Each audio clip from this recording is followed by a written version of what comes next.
for the next travel. For our first travel. See you, Kyoto. And after a long and many walks, sa daghan na magibaktas ka ng adlaw, kailangan na namin mag-recharge para makabaktas na po sa among next destination.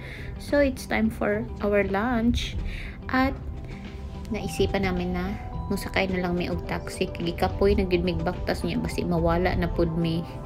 Kaya, ayan, nakapahuway kadali kay nagsakay paadto sa Gyukatsu. Kasi, according sa mga research, pag maato daw kag Osaka sa may Dotonbori, mura lang daw din niya lami. So, why not try it, diba? So, nagpila mi mga 20 to 30 minutes ata, as in daghag pila.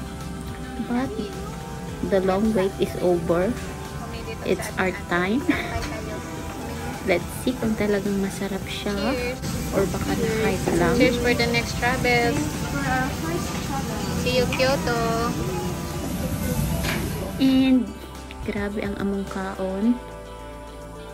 In fairness, super sarap-sarap dito.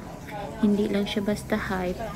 Pag maagi ganit mo or mapadpad kayo dito sa mga Dotonbori, Osaka, and if you haven't tried the Gyukatsu here, promise you should try kay lamig gyud siya. Mura na unya lamig gyud siya. Ang karne iba gyud. Basta lamig siya, in short.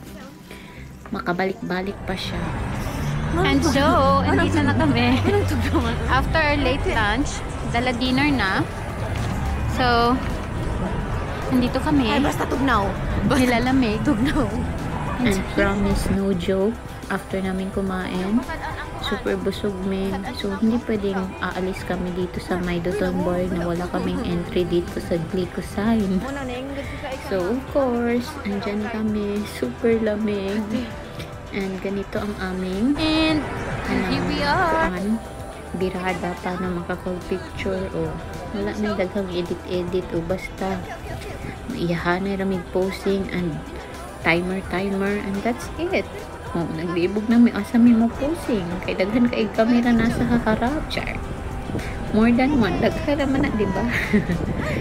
And yan ang Dotonbori. At least maganda din actually din maglibot-libot, ang daming tao.